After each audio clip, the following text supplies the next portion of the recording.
함께 보신 하나님의 말씀은 마가복음 1장 23절에서 28절까지의 말씀입니다. 마가복음 1장 23절에서 28절까지의 말씀을 제가 한 절 읽고 여러분이 한 절 읽고 한 절씩 교독하도록 하겠습니다.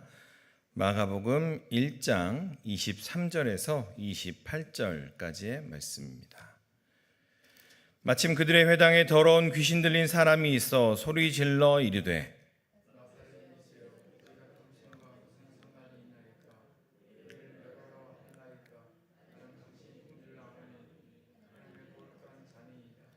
예수께서 꾸짖어 이르시되 잠잠하고 그 사람에게서 나오라 하시니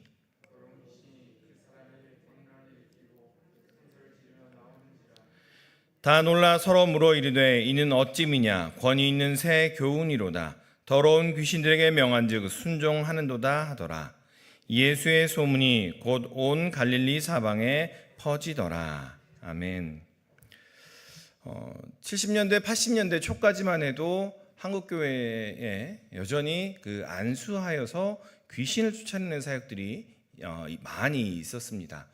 어렸을 때 기억을 하는데요. 저도 어머니 손을 잡고 새벽에 부흥회를 따라가서 예전에는 기억하십니까? 부흥회를 하루에 3번씩 했잖아요. 새벽에, 오전에, 저녁에 이렇게 부흥회를 하면서 어머니께서 꼭 깨우셨던 것 같아요. 안수받으라고. 안수받으라고 꼭 깨워서 같이 부흥회에 참석했던 그런 기억이 있는데 안수받기를 기다리는 중에 축기하는 일들이 종종 일어났습니다. 눈에 손을 얹고 이렇게 기도를 하시는데 거품을 무는 이들도 있었고 또 소리를 지르면서 경련을 하면서 귀신이 나가는 그러한 모습을 직접 보았던 기억이 있습니다. 요즘 그러한 현상을 보면 뭐라고 이야기합니까? 뇌전증 초기입니다. 이렇게 말을 하게 되죠. 그런데 그 당시만 해도 우리는 귀신이 하나님의 권위로 말씀으로 나가는 것이구나라고 생각했던 또 여겼던 그러한 시대가 있었습니다. 또한 우리가 부흥회를 갔을 때마다 부흥회 하시는 목사님들은 그런 얘기를 자주 하셨던 것 같아요. 시골 마을 이렇게 다니는데 갑자기 구슬하는 곳에 이렇게 지나가게 되었더라는 거죠. 그런데 그 구슬하는 무당이 갑자기 귀신이 나가버리거나 귀신이 잘 안 내려온다. 여기에 예수 믿는 사람이 있나 살펴보라고. 예수 믿는 사람이 있어서 귀신이 안 온다. 이런 얘기를 익숙하게 들었던 또 그러한 경험들을 했던 이야기들을 자주 들었던 기억이 있습니다. 아마도 그 80년대 이후에는 그러한 이야기들이 점점 강단에서 사라지게 되고 또 그러한 일들보다는 말씀을 풀어내는 그러한 일들이 더 많이 있었던 것 같습니다. 오늘의 본문 말씀에서도 예수님께서 안식일에 회당에서 말씀을 가르치십니다. 그러는 중에 어떤 사람이 귀신 들린 사람이 회당에서 소리를 지르며 혼란스럽게 합니다. 그러자 예수님께서 말씀하시죠. 잠잠하고 그 사람에게서 나오라 명하십니다. 그러자 그 모습을 바라보았던 사람들이 22절에서는 이렇게 말하죠. 그 가르치는 것이 권위 있는 자와 같고 서기관들과 같지 않더라라고 이야기를 하고 27절에는 권위 있는 새 교훈입니다라고 이야기를 하더라라는 거죠. 당시에 그러면 서기관들이 어떻게 가르쳤기에 예수님의 가르침을 새 교훈이라고 이야기했을까? 우리는 서기관, 바리새인 이런 사람들을 선견을 가지고 바라봅니다. 머리에 뿔이 날거나 뭔가가 이상한 사람처럼. 그런데 이 서기관이나 바리새인의 전형적인 모습은 가장 공부를 많이 하고 전문적으로 연구했던 서기관은 학문적으로 하나님 말씀을 바라보았던 사람들, 그렇게 풀어냈던 전문적으로 연구했던 사람들이고 바리새인 역시도 어떻게 하면 하나님의 말씀을 잘 지킬 수 있을까 실현시켜 보았던 사람들이 바로 이러한 사람들입니다. 오히려 이렇다 할 학문적 배경이 없는 예수님께 권위가 없다고 해야 할 것인데 오늘 마가는요 오히려 예수님의 말씀이 권위 있는 새 교훈이다라고 말하고 있습니다. 다시 말하면 이 권위라는 단어의 의미를 새롭게 정의해 보아야 하더라라는 거예요. 당시의 권위는 위에서 주어진 서기관들과 바리새인들과 또한 왕과 제사장 같은 사람들에게만 권위가 있다라고 여겨졌습니다. 그런데 예수님께서 오심으로 말미암아 그 권위가 새로운 모습으로 드러나는데 바로 생명으로 연결된 권위더라라는 겁니다. 이 권위라는 것이 삶과 생명으로 연결될 때 비로소 갖게 되는 것이더라라는 이야기입니다. 서기관들은 회당에 모인 사람들, 이렇게 예배드리기 위해서 모인 사람들, 말씀을 배우려고 모인 사람들, 하나님의 말씀을 궁금해하는 사람들에게 그냥 말씀을 가르치는, 율법책을 펴서 가르치는 사람들이 바로 서기관들이었습니다. 그런데 예수님께서 만난 사람들은 어떤 사람들입니까? 세리나 죄인들이나 창녀들이나 포도주를 즐겨 마시는 사람들, 또한 사람들 속에 들어가지 못하는 사람들을 만나서 그들에게 생명을 주는 그러한 일들이 바로 예수님께서 하시는 일들이었다는 거죠. 그 모습을 통해서 권위가 드러났다라는 겁니다. 다시 말하면 서기관들은요, 하나님의 말씀을, 하나님을 책으로 배운 사람들인 거죠. 여러분 혹시 그런 말씀 들어본 적 있으십니까? 사랑을 책으로 배웠구나.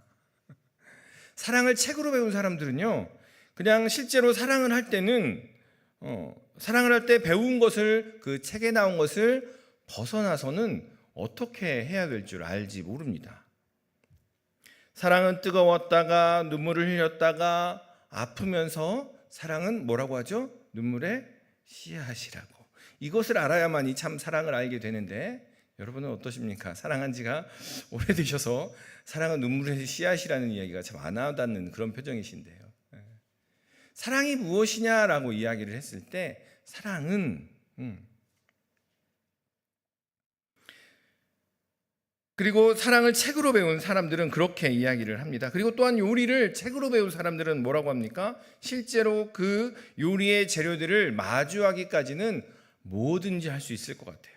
그 멋진 셰프들이 하는 것 다 할 수 있는데 실제로 그런 식재료들을 접하고 나서는 어떻게 해야 될지, 소금인지 설탕인지, 이렇게 해야 되는지 저렇게 해야 되는지 헤매기 시작하는 거죠. 생명으로 인도하는 지식만이 비로소 권위를 갖게 되는데, 그것이 바로 예수님께서, 이전의 서기관의 권위가 아니라 예수님께서 갖게 되시는 바로 그 권위, 예수님이 생명이며 권위 그 자체임을 이야기하는 이유가 된다는 겁니다. 예수님께서는 권위를 가지신 분이십니다. 그 권위로 가르치십니다.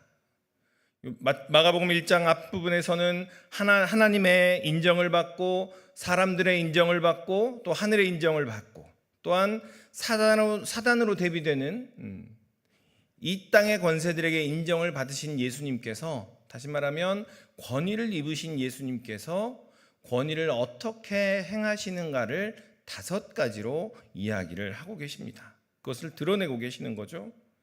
제자를 부르시는 것, 그리고 오늘 함께 나눌 더러운 귀신을 쫓아내신 것, 베드로의 장모의 열병을 낫게 하신 것, 각종 병자를 고치신 것, 그리고 나병 환자를 고치신 그 사건들을 통해서 사람들의 인정을 받고 하늘의 인정을 받고 또한 땅의 인정을 받은 그 권위를 어떻게 드러내시며 이 땅에 그 권위를 어떻게 실현하시는지를 우리에게 직접 말씀하고 계십니다.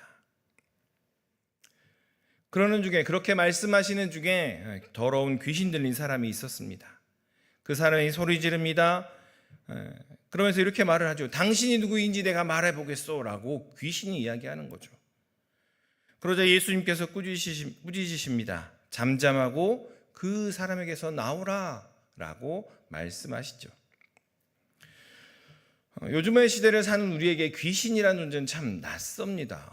귀신을 이 시대에, 과학의 시대, 첨단의 시대에, 요즘에는 핸드폰도 말로 해도 되고 모든 것들, 운전도 말로 해도 되는 이러한 시대에 귀신이라니요 라고 이야기를 하게 됩니다. 참 낯설지요.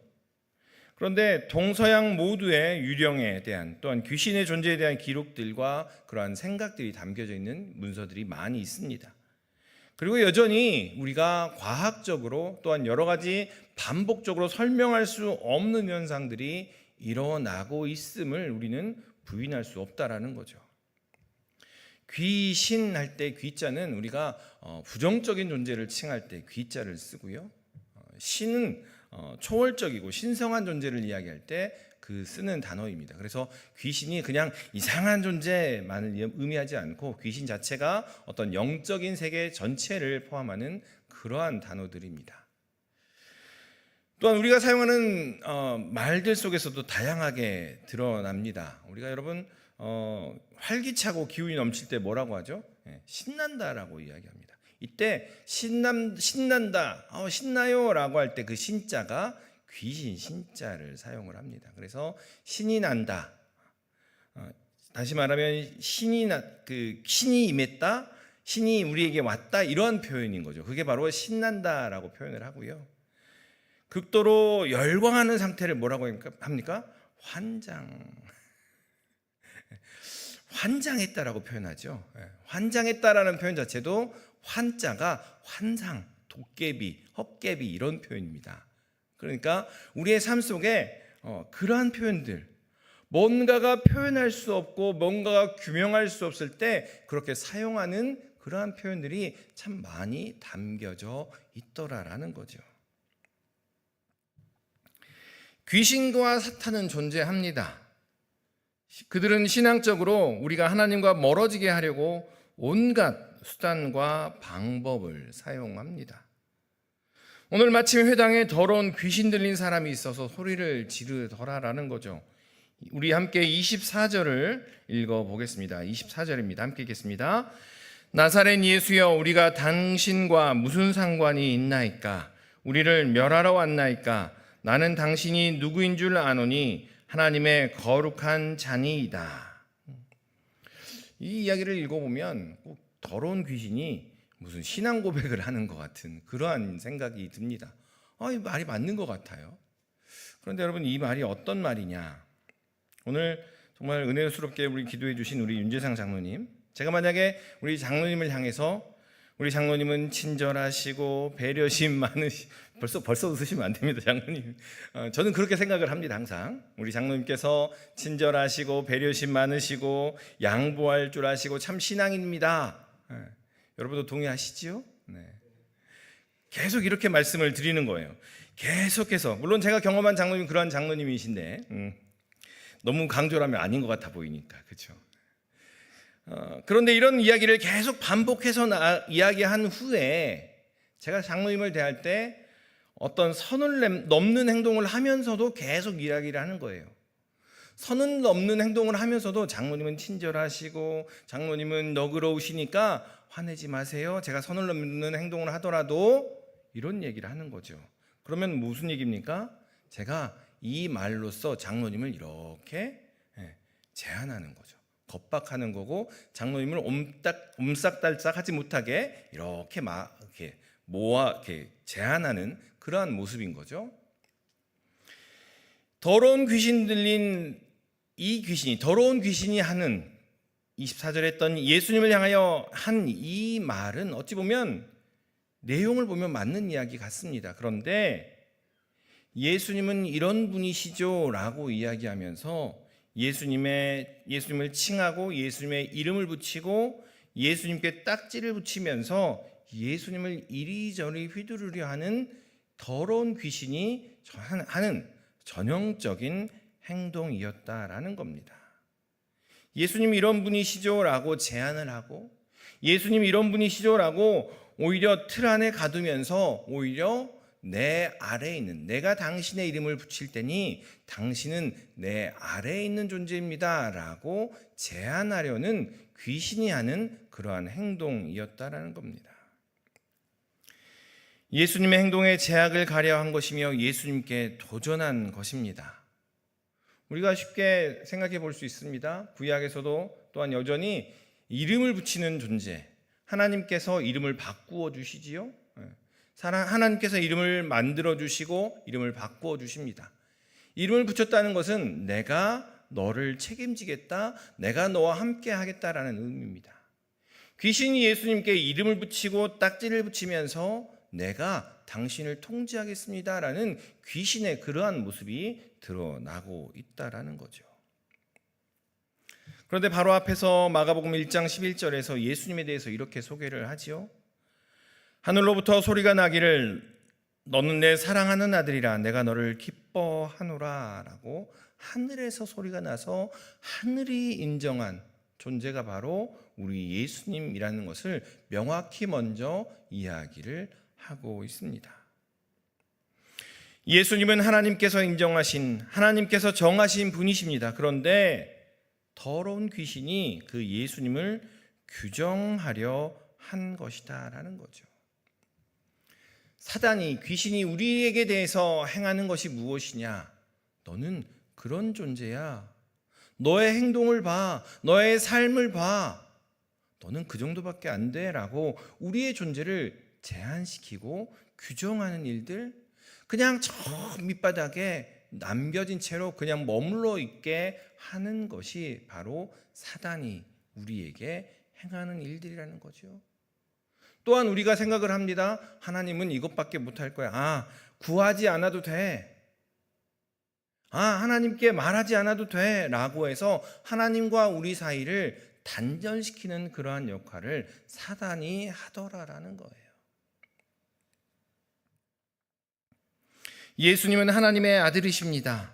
예수님은 구원자이시며 생명을 주시는 분이십니다. 그 사실을 확신하시기를 소망합니다. 계속 우리의 마음 가운데 우리의 삶을 돌아보며 또한 주위의 많은 지식들과 세상의 많은 이야기들이 여전히 하나님 믿어? 여전히 교회 다녀? 라고 말할 수 있지만 그럼에도 불구하고 우리가 고백한 하나님, 우리가 경험한 예수님은 그러한 분이 결코 아니며 그것보다 더 크고 넓고 깊고 크신 하늘의 권위를 가지신 분이심을 우리의 입술로 우리의 삶으로 고백하시기를 소망합니다. 사단은 사람들에게 들어가서 그 마음과 생각과 감정을 이리저리 흔들어 버립니다. 그리고 그 결과 예수님을 알지 못하게 하더라라는 겁니다. 이전에는 많은 지식이 없었기에 귀신의 모습으로 드러났다면 이제는 우리의 마음을 미혹하게 하는 형태로 또한 우리의 지식을 왜곡하는 형태로 다양한 모습으로 우리가 하나님께 나아가지 못하도록 사단은 계속해서 계략과 미혹을 하고 있다라는 것을 기억하셨으면 합니다. 지금 우리는 많은 지식을 가지고 있습니다. 그러나 그 지식이 하나님을 알게 하는 지식인지 아니면 하나님으로부터 멀어지게 하는 지식인지 점검해 보아야 하겠습니다. 이전에는요, 축사하면서 하나님의 나타나심 그러한 것들을 행했습니다. 눈에 손을 얹고 기도하면서 귀신 나가는 것을 보았고 안수하면서 하나님의 역사가 나타나는 것을 보았다면 이제는 다른 지식으로 우리가 하나님께서 함께 하시는 것을 고백하게 됩니다. 그런데 그 지식이 과연 그건 뇌전증이야, 그냥 귀신이 있는 게 아니고 뇌의 작용일 뿐이야 라고 하며 하나님을 배제한 채 고백하는 이야기인지 아니면 그 지식에도 불구하고 그 지식으로 말미암아 더욱더 하나님께로 나아가는 것인지 우리가 한번 생각해 보아야 한다라는 거죠. 요한복음 17장 3절은 이렇게 말합니다. 영생은 곧 유일하신 참 하나님과 그가 보내신 자 예수 그리스도를 아는 것입니다 라고 말합니다. 사단은 여전히 지식과 경험과 다양한 방법으로 예수님과 우리 사이를, 하나님과 우리 사이를 끊어내려 합니다. 그런데 우리의 삶으로 하나님을 알아가고 우리의 또한 지식으로 하나님을 알아가는 것, 그것이 바로 사탄을, 귀신을 멀리할 수 있는 그러한 과정이라는 겁니다. 바라기는 더러운 귀신이 틈타지 못하도록, 사탄이 틈타지 못하도록 예수님을 더욱더 알아가고 예수님이 바로 우리의 삶의 주인이심을 고백하는 우리 모든 믿음의 식구들 되시기를 주님의 이름으로 축원합니다. 어느 날 미국의 한 큰 부자가 그 멕시코의 한 어촌 마을을 해안가의 어촌 마을을 방문을 했어요. 방문을 했는데 이렇게 보니까 물고기를 지금 이 시간에는 선선해서 물고기를 열심히 잡아야 되는데 이 여부가 잠만 자고 있는 거예요. 그래서 낮잠을 즐기고 있는 이 어부를 발견해서 이 부자가 어부에게 물었습니다. 왜 이렇게 한가하게 쉬고 있습니까? 물고기를 더 잡아야죠. 물고기를 열심히 잡아야죠. 라고 이야기를 하는 거예요. 그래서 어부가 대답을 했습니다. 아침에 충분히 잡았고 그냥 이제 가족과 먹고 살 만큼 잡았으니 이제 쉬는 거예요. 라고 답을 했습니다. 그런데 이 부자는 이렇게 이야기를 하는 겁니다. 고개를 저으면서 아니요. 시간을 내서 더 많은 물고기를 잡으면 어떻겠습니까? 물고기를 좀 더 잡으세요. 라고 이야기하는 거죠. 그래서 어부가 물었어요. 그럼 어떻게 되는데요? 그러자 이 부자는 이렇게 대답을 했습니다. 물고기를 많이 잡으면 돈을 더 벌 수 있잖아요. 그 돈을 더 벌면 사람들을 더 사서 물고기를 더 많이 잡을 수 있고요.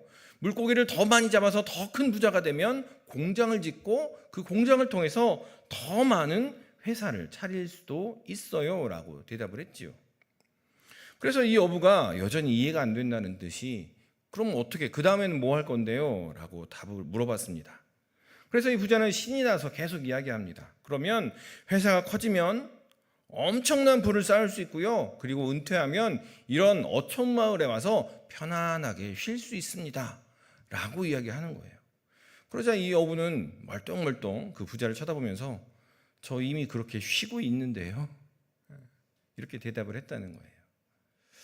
부자는 계속해서 이야기합니다. 더 많이, 더 크게 하면 이렇게 쉴 수 있어요. 라고 이야기하는데 이미 그 어부는 그렇게 쉬면서 삶을 누리고 있었다는 거죠. 이 귀신 들린 사람은 회당에 있던 사람입니다. 소리를 지르기 전까지는 그가 귀신에 들렸는지 그렇지 않은지 알기 어려웠습니다. 아마 그 자신도 자신이 귀신에 들렸는지 아닌지 몰랐을 수도 있습니다. 그리고 그 귀신이 떠나갈 때도 성경을 보면 경련을 일으키고 큰 소리를 지르며 나왔다라고 되어 있습니다. 회당은 사람들이 많이 모이는 곳입니다. 그곳에서 한 사람이 특정되어서 귀신 들렸다 소리를 지르고 경련을 일으키며 귀신이 떠나갔기 때문에 아마도 그 회당에 모였던 사람들, 그 마을 사람들은 그 사람을 볼 때마다 저 사람은 귀신 들렸던 사람, 저 사람은 부정한 사람, 저 사람은 위험한 사람 이렇게 딱지를 붙였을 것입니다. 저 사람은 뭔가가 불안정해서 귀신이 쉽게 들어가는 사람 이렇게 이야기를 했다라는 거죠. 아마도 서기관이 그 옆에 있었다면 그 서기관은 이렇게 이야기했을 겁니다. 자, 당신은 율법책을 펴서 보여주면서 모세 율법에 이르기를 당신은 이제 속죄제와 속건제를 매년 드려야 합니다. 라고 이야기하면서 잘 드리고 있는지 서기관은 그것을 점검했을 겁니다. 아마도 이 귀신 들린 사람은 매년 속죄제와 속건제를 드리면서 그것이 반복되면서 그것이 일이 되어버렸을 수도 있습니다. 우리가 신앙생활을 하다 보면 반복적으로 행동하게 되어서 그 참된 의미와 가치를 잃어버릴 때가 종종 있습니다. 또한 그 가치가 이전과 같지 않은 그러한 것들이 종종 있습니다. 지난주에도 한번 말씀을 드렸는데요. 그것 중에 하나가 기도하겠습니다. 기도하고 있습니다. 라는 표현이라고 말씀을 드렸습니다. 이제는 하나의 클리셰가 되어서 아무런 기대도 기도하고 있습니다. 그러면 그 말을 듣는 사람은 아무런 기대도 하지 않는 거죠. 기도하고 있습니다. 라고 이야기하면 그냥 하는 말이겠거니 라고 하며 흘려버리는 그러한 단어가 바로 기도하겠습니다. 기도하고 있습니다. 라는 말이 되어버린 것 같습니다. 그런데 여러분 어떻습니까? 그 어떤 것보다도 강력하고 크고 힘 있는 것이 바로 기도입니다. 그것이 바로 기도임에도 상투적인 말이 되어서 기도하지 않게 되고 그건 그냥 상투적으로 한 얘기야. 기대하지도 않고 그렇게 말한 사람조차도 기도하지 않는 것이 바로 사탄이 이 시대에 우리에게 행하는 일들이라는 겁니다. 기도하고 있습니다. 기대가 없는 거예요. 그러한 기대를 사라지게 만드는 것이 바로 귀신이 하는 일이고 사탄이 하는 일인 겁니다. 기도하겠습니다 라고 말만 하지 돌아서서 기도하지 않는 것, 그것이 바로 사탄이 우리 가운데 행하는 일들이더라라는 겁니다. 그렇다면 어떻게 해야 될까요? 그렇게 말하는 순간 기도해버리는 겁니다. 기억날 때마다 기도하고 시간을 정해서 또한 기도하며 실제로 기도하면서 그 반복되는 틀, 의미 없이 돌아가는 반복되는 틀에서 벗어나버리는 거죠. 성경의 이야기를 살펴보면요, 하나님께서 아브라함을 부르실 때 본토 친척 아비집을 떠나라고 말씀하였습니다. 아브라함의 그 본토 친척 아버지의 집은 어떤 곳입니까? 우상을 만들던 그러한 곳이었습니다. 그곳을 떠나라고 말하였고요. 그리고 이스라엘 백성을 하나님께서는 출애굽시키셨고 70년 동안 포로로 잡혀있던 바벨론에서 떠나서 돌아오게 하셨습니다. 애굽이란 나라는 어떤 나라입니까? 그 당시에 있어서 이스라엘 백성을 노예로 삼아서 착취하기 위해 스스로 발달된 구조를 가지고 있던 나라가 바로 애굽이란 나라입니다. 수많은 노예들을 끌고 와서 노예로 말미암아 노예를 통해서 거대한 구조물과 건축물을 짓기 위해 매우 발달된 정치 구조를 가지고 있던 곳이 바로 애굽입니다. 바벨론은 어떤 곳입니까? 성경은 바벨론을 향해서 이렇게 이야기합니다. 스스로 신이라고 이야기하는 나라라고 표현합니다. 바벨론 역시 스스로 자기를 신처럼 여기기 위한 교만한 부패 시스템을 가지고 있던 나라가 바로 바벨론입니다. 하나님께서는 이스라엘 백성을 애굽에서 나오게 하였고 하나님께서는 이스라엘 백성을 바벨론에서 돌아오게 하셨습니다.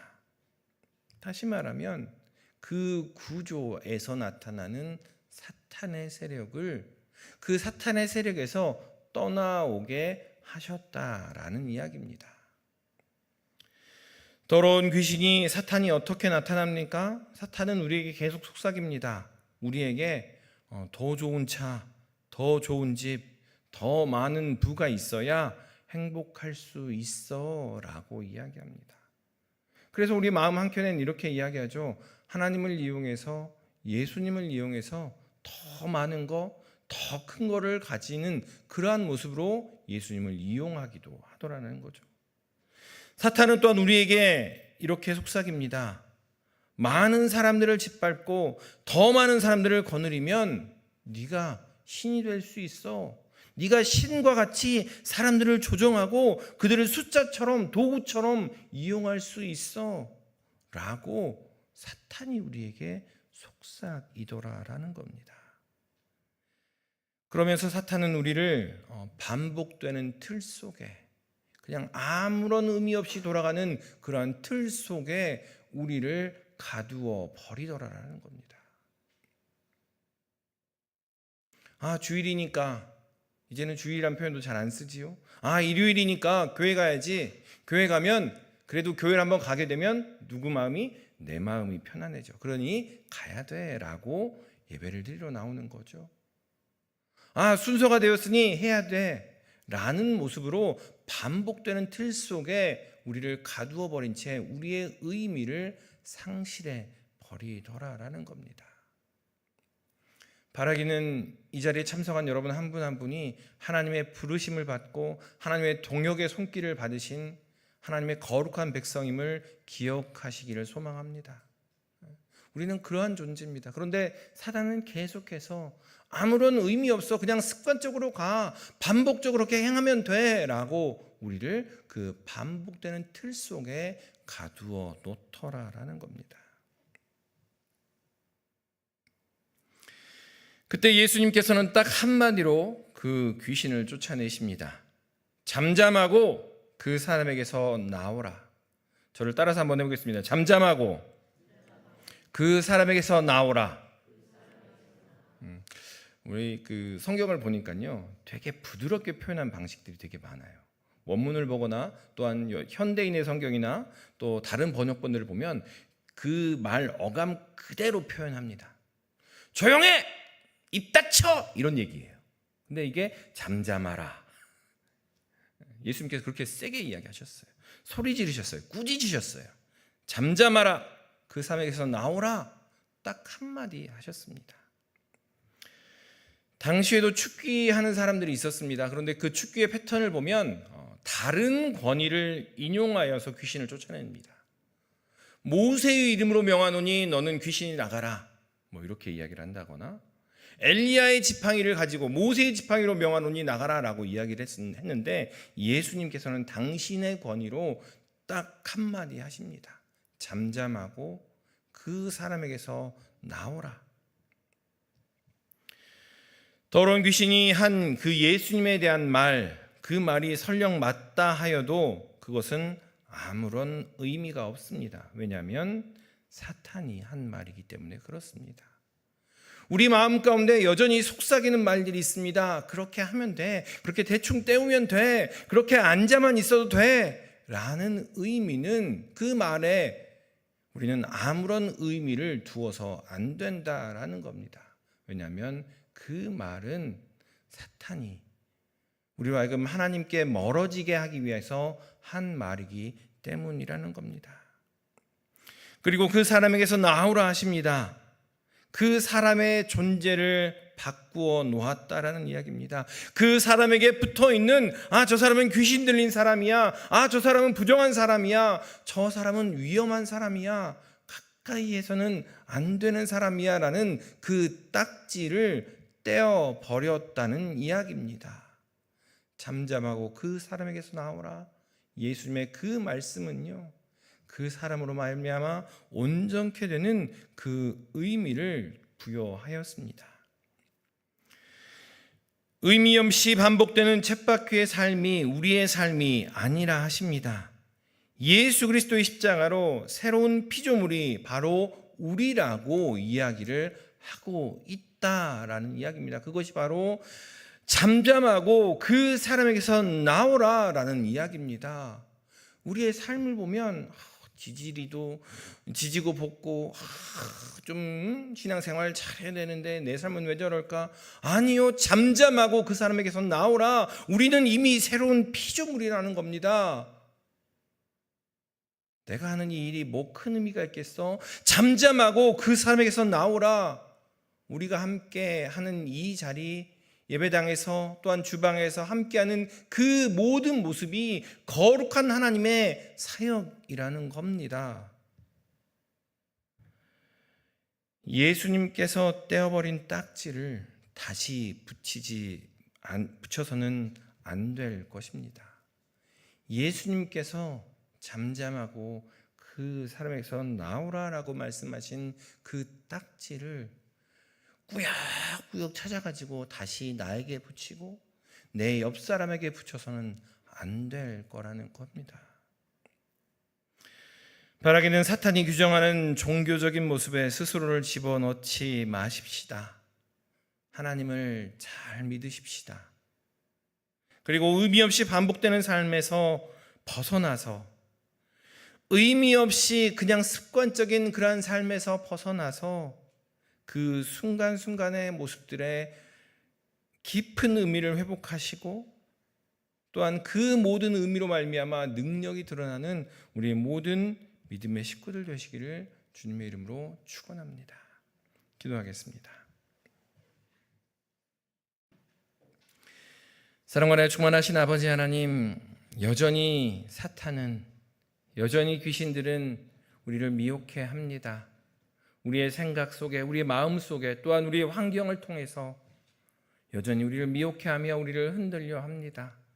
잠잠하고 그 사람에게서 나오라라는 그 말씀이 우리의 마음 가운데, 우리의 심령 가운데 들려지게 하여 주시옵소서. 그리하여 우리에게 붙어있는 그 딱지들, 다른 사람에게 붙어있는 그 딱지들을 함께 떼어가며 함께 하나님의 나라를 이루어가는 귀한 하나님의 식구들 되도록 주여 은혜를 덧입혀 주시옵소서. 감사드리며 이 모든 말씀 예수님의 이름으로 기도드리옵나이다. 아멘.